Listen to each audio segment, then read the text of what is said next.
Well, hello, everybody. Welcome to another episode of You, Me, and Iced Tea.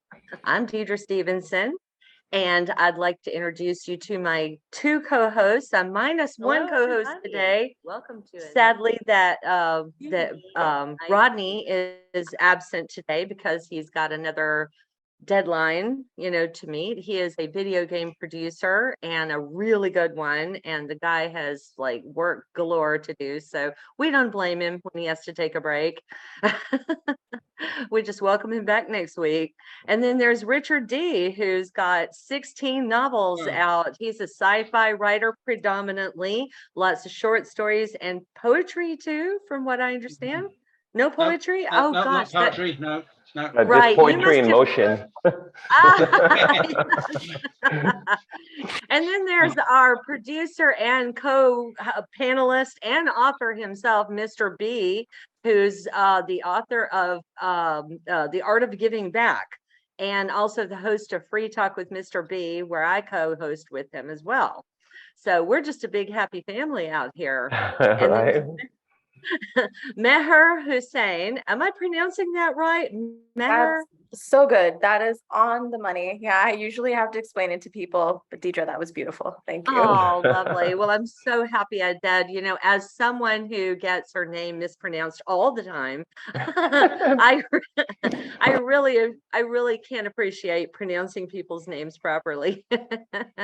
So yes, Mehr, you are a screenwriter, you're a film producer, and you do an amazing TikTok page, from what I've gathered. You've got how many followers on TikTok right now? Close to 6,000. Yeah. We're gunning for 10,000 by the end of the year. Nice. It's all organic following. I'm really proud of that. And it's So like my great. other outlet for storytelling as well. It's so great. So you are a storyteller by nature, I think that it might be better if you give us a little brief bio of yourself before we get started. For sure. I'd love to. Thank Thank you so much. Yeah, I'm really excited to be here. So nice to get on this project with you guys. So I have been writing for a very long time. I knew I wanted to write and tell stories since I was a toddler. I used to perform for my stuffed animals. I used to write short stories and read them to my parents. Usually parents were telling their kids stories. I would tell them my stories. And they've always been super supportive and encouraging of that. I hadn't begun pursuing performing and acting publicly until a couple of years ago, where I was locked at home like a lot of other people, and I had an epiphany, and I said, I've been writing stories for other people, for productions and brands and industrials and parts of bigger teams, but I hadn't been doing it for myself as an independent author or screenwriter. And I was like, you know what, it's time I push myself forward and take a leap of faith and do that. And I've worked hard, but I've also been extremely lucky to work with such incredible people in the GCC, internationally, and I've received such great feedback and such a great response. And it's just reinvigorated that passion in me that was there as a child, and I'm just gunning towards it now. Like for me, it's just about having fun, bringing people joy, making them feel something. And that's really what I focus on in my performance and in my writing and production. I always joke that I'm a writer trapped in an actress's body. So I feel like that finds itself imbued in all of my work, like no matter what I'm doing. For sure. And besides that, for the last 15 years, I've worked every job on the creative production side behind the camera that you can imagine. So I actually specialize as a digital marketing expert by day, and all the other hours of the day, I do all my creative. So you do your passion projects when you're not earning a living. Exactly. I think a lot of us can relate to that, because everyone you see here on this panel basically is the same. I mean, we do what we have to do for our bread and butter, but then there's passion projects that we do just for fun and just for fulfillment, like this podcast, for example. This is one of them. So it's just a lot of fun, and we get to talk about the things that we love, like book writing and screenwriting, which is the topic that we're on today. We're comparing notes between book writing, screenwriting, what are the differences, which one is easier, which one is more impactful. What's your take before I get my co-host opinions? Let's get your opinion first. It's such a great topic. I think obviously with books, you have so much more time and freedom, not just to develop them, but also to like make people fall in love with your characters, to do world building, where you don't have the visual support, or you can't show things visually or even in an audio way until your book gets to an audio book development phase. There's just so much possibility when you're writing a book. And then similarly, whether you're writing as an author or experiencing it as a reader, it's a much more intimate experience because you're not limited by anything. Your imagination is endless. Your experience as an individual, it's very one-to-one, I feel.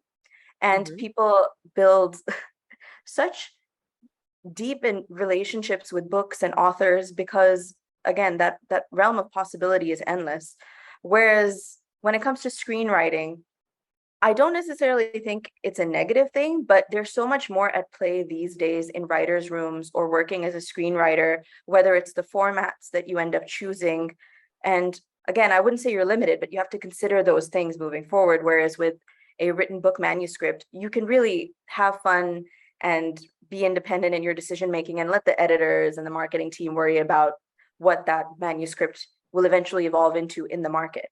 But as a screenwriter these days, there's a lot more collaboration, there's bigger teams, there's so many more formats, whether they're entirely web-based, episodic, documentary, narrative, like there's so many options.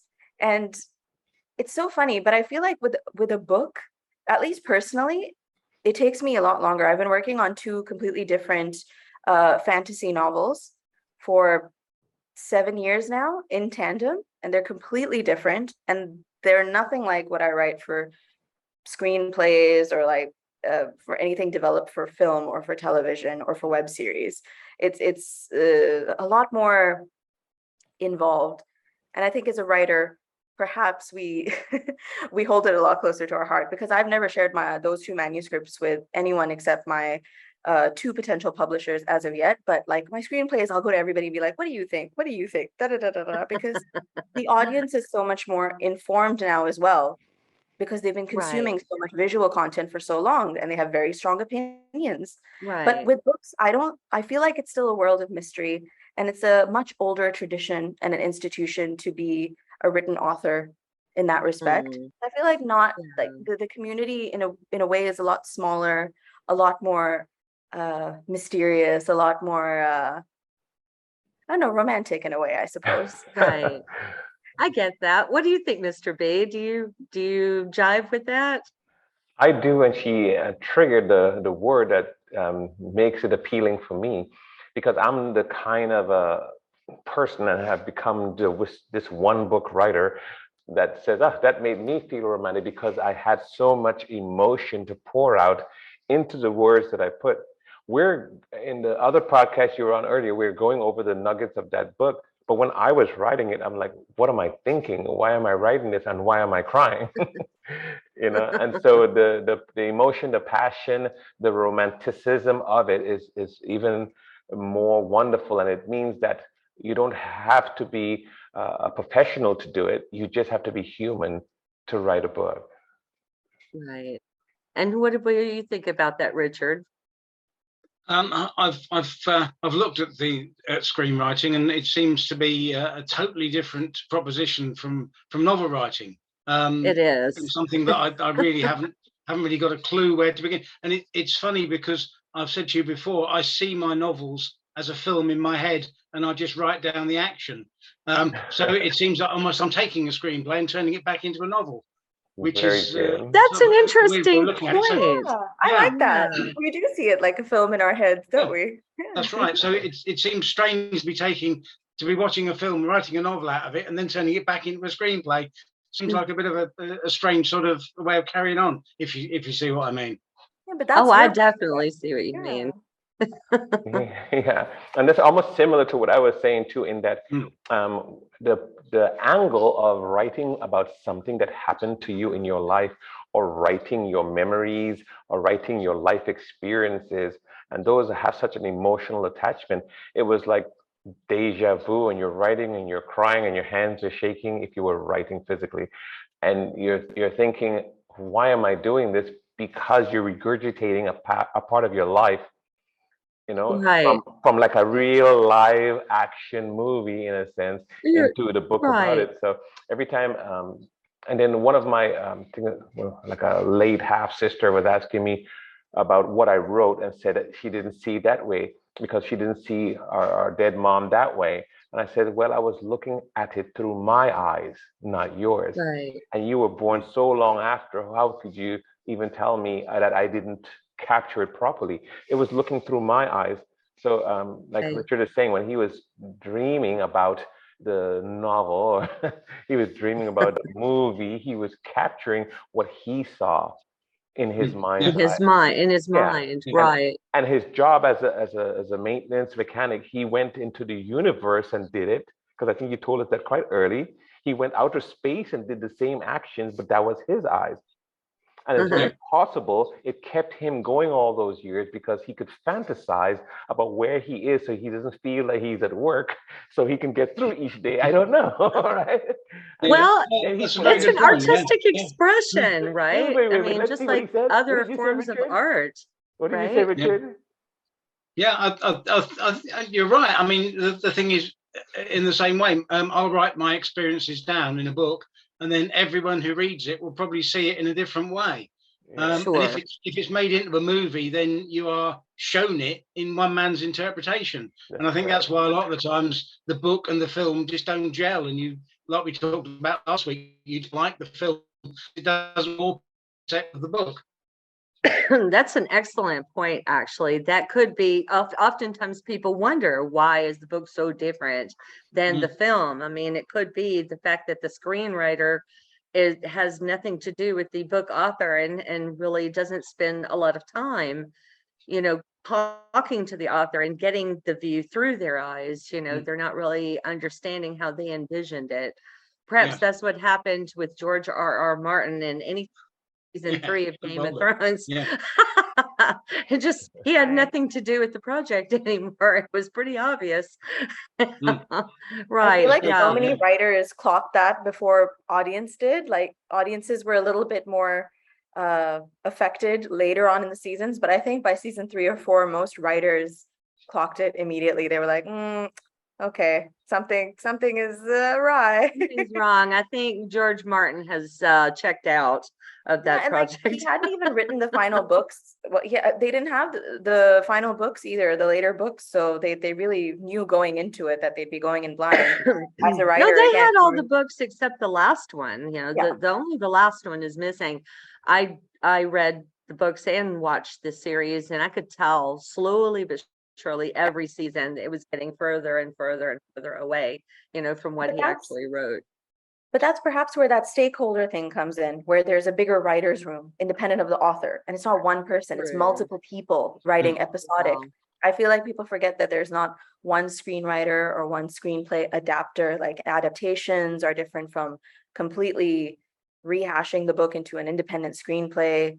And then that's how we end up seeing so many versions of different books as films or franchises as well. And a franchise is a much bigger machine. It's a monster of its own because there's so many moving parts. So there's Right. adaptations, and then there's like independent like franchises that go on for as many books as movies, if not more. So it's Well, can I or ask you spin-offs, one there's question people. though? I mean, it brings up an interesting question. I mean, I think that we've established that writing books can be a really serious form of art, and it means something very, very personal to the artist. It's an expression of something in your soul, something in your mind.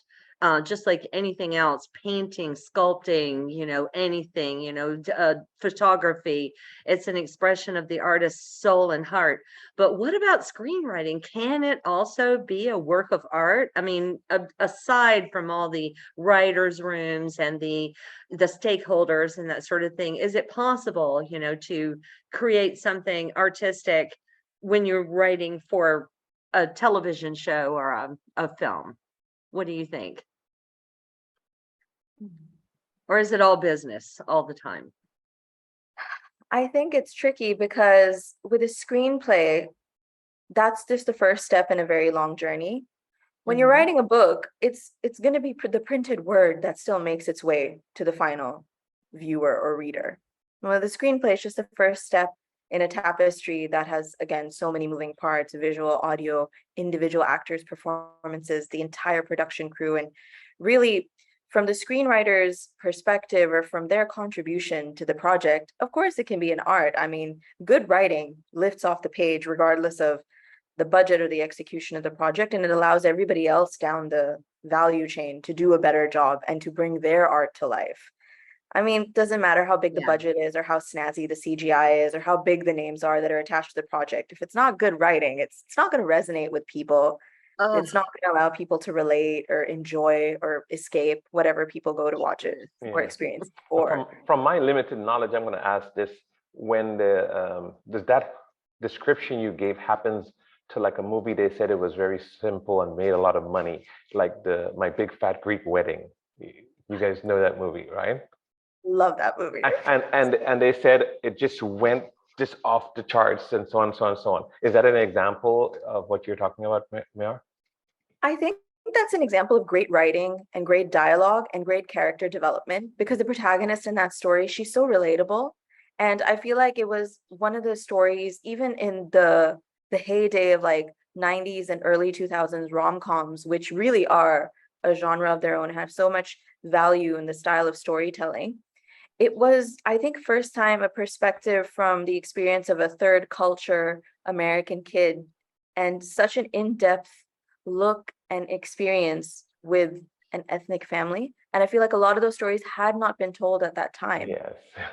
So that formula that was so popular clearly was shown to be so much more universal and relatable outside of just telling the typical cookie cutter story with a less diverse cast and like no real element of like family and what families of so many immigrants experience and third culture kids experience romance and love through, and how the film literally takes you from a journey from one place to the other. And Right. it Because shows I mean, you characters in the arc old that. days, based on my age, we had West Side Story, and then we had things like always a Coming to classic. America didn't fit in there, but the West Side Story fit in with another one that they call Jungle Fever, where it still showed some of the abusive cultural transitions and so on, and the mix.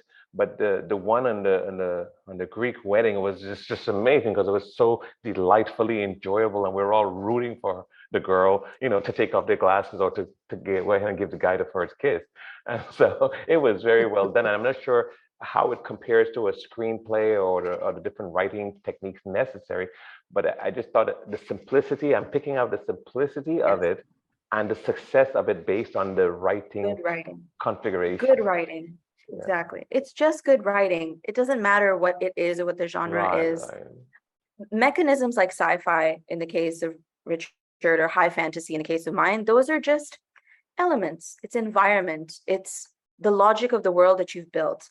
But that good writing comes from the fundamental elements of storytelling, which are always the same: aim, obstacle, resolution, or lack thereof. Like however you want to paint that, whether you want to make your protagonist an anti-hero, whatever, whether you build a world around it that's completely ridiculous or wonderful or dark, it doesn't matter. That heartbeat of the story and that good and true and authentic writing, which again comes from the writer's perspective. I feel like good writing comes from writers who are self-aware, regardless of whether you want to consider them good people, bad people, it doesn't matter. The more self-aware you are, the truer your writing will be. Because I agree with you from there. the human experience. Right, Yeah. If you're just absolutely. writing fluff to reach for something, people pick up on it. So, Have you ever considered adapting a novel to a screenplay, to see how that would turn out? oh, wait Is a that minute, something Dedra. you aspire to do? Dedra, I'm this not might be a talking good. about just for myself. No, Mrs. because D's the novels reason too. I'm asking you, because this might be a good time for a commercial moment. What is that thing you're showing online saying that just happened to you? And then bring that question back.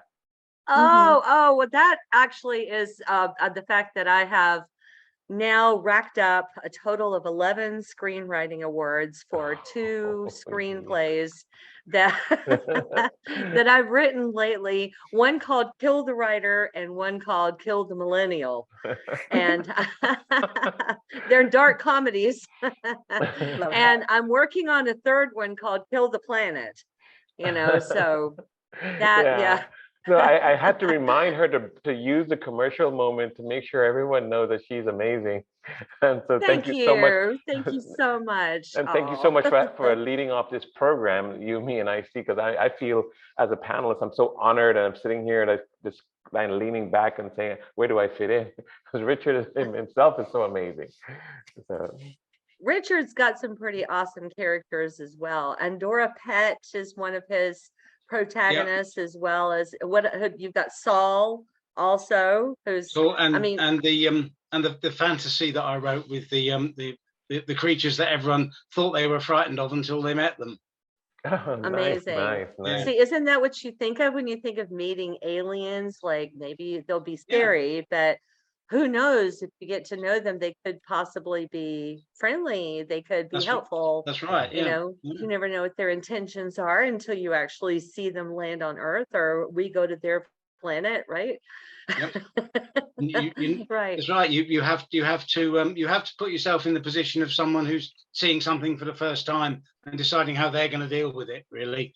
And I sometimes wonder if any of my books, some people have said in reviews that they would make great movies, but I sometimes wonder if they would, you know. I've got no ability to screenwrite myself, so it would be difficult to know where to begin on the idea of pitching it. But you might be sometimes I wonder. surprised. I'm actually, Meher, I don't know. I mean, what is your educational background? I'd like to, did you go to screenwriting school did you go to get a fine arts degree, or? So I actually have, my degree is in media, digital media. So I did cinema studies in the modern age, and I did writing, screenwriting, and journalism and report writing, anything, any class they would put me in or let me, because I would just show up. I definitely have the benefit of that experience, and then therefore being able to understand the demands of each of the formats or each of the forms of art.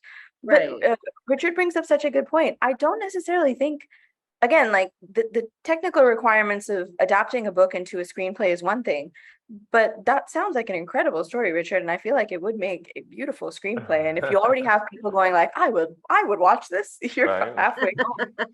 You might want to think about learning, Richard, because you know I have a master's in media studies as well, and a master's in library science. But when I got interested in screenwriting, I was like, there is no way I'm going back to university again, you know, to learn something like this. I'm sorry, I've done 10 years of university, been there, done that, not going back. And I'm, you know, life is about other things now. So I read about it, and I looked at screenplays of movies that I admired, and I mimicked the style, and I bought the software, and Final Draft is very easy to use, you know, and I just went ahead and worked it out. So Dedra, what I want to add, completely self-taught. It's something to think of. It's a long time since I learned anything new, but never say never, as I always never say never. never. Everything online now. Since we're on the learning subject, before we close out today, I wanted to hear, what would you tell young girls and their moms and boys and their dads to do if they decide they want to follow your path? Because we know we always want our children to be all of this and that, but I love art and I would sacrifice my kid to art. What would you tell them before we close out, Dedra? Who, me? Oh, well, your guest. Or Meher? I think that was at you, Meher, that question. Well, I think I just quickly want to answer one question that came before. If I had to adapt a novel series into a screenplay, the Live Ship Trader series by Robin Hobb is one of my all-time favorites, and I am shocked that it's not an HBO show yet. And I would also love to play any character in that show. It's one of my favorite series. So that had been in the back of my mind prior. I think it's so important. So my mom has been working in education for decades in Pakistan. So I'm half Pakistani, half Persian. That's my heritage. But like, I'm a global citizen. I grew up in the US. I studied in Australia. That's where I got my formal education, my university education. And now I live in Dubai in the GCC, and I travel for work. So, and I'm really proud to say that even though it was difficult growing up, I'm completely self-made. All the women in my family, like, we have a matriarchal family. They're all go-getters.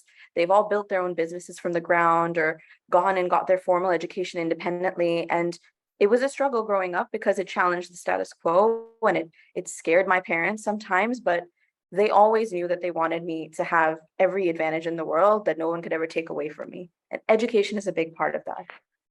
I don't believe you have to go to a fancy university and pay a lot of bills. I genuinely believe you just have to have a passion for learning, and you can never stop learning in life. Dedra's absolutely right. Like, everything's we're so lucky we live in a world where everything is so accessible. There's digital communities, campfires, podcasts, everybody sharing knowledge all the time. The resources are there. You can learn anything. You can be a multi-hyphenate. Most creatives are, because realistically, while some people may view it as perhaps an unstable career choice, it's not. It's just multifaceted. So it's not that you can pursue one thing and just become a master. You can supplement it with many other things while keeping one thing as your anchor. And there is a way to make money off of it. It is a business. So for the parents who are concerned or are not familiar with the industry because they themselves have pursued a more conventional path, it's support your kids. When they're happy, when they've fulfilled, everything else will fall into place, and vice versa. You know, my parents did struggle with it for a long time, even though they were supportive.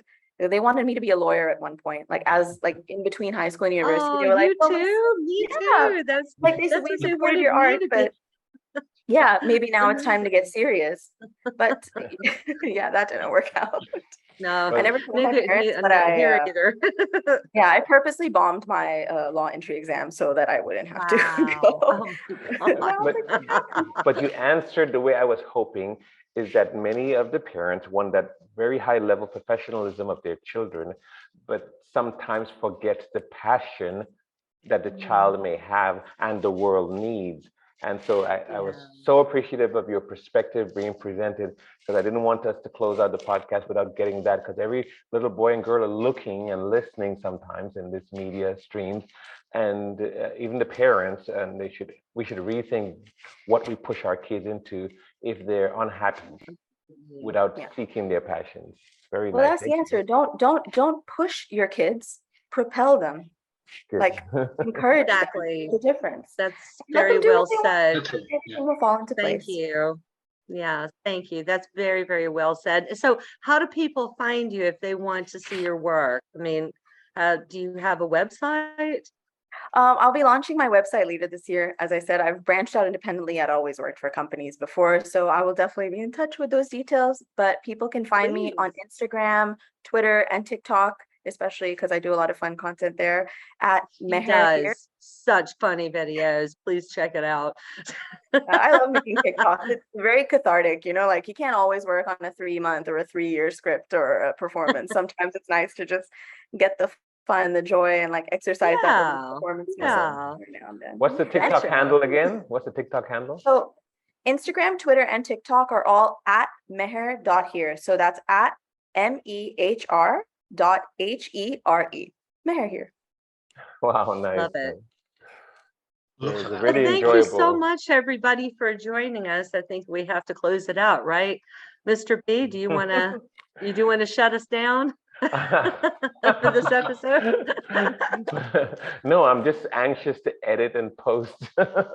Absolutely. No, I didn't mean it like that. I meant like I did the intro, you do the close.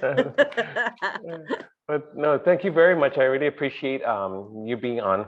And we have fabulous times in our life. We are awarded in our life. But the main thing we want to do here is make sure we drink a lot of iced tea, because it's you, me, and iced tea right here with Dedra Stevenson. Take care, everybody. See you next week. Take care. Thank you, Richard. Bye. Bye.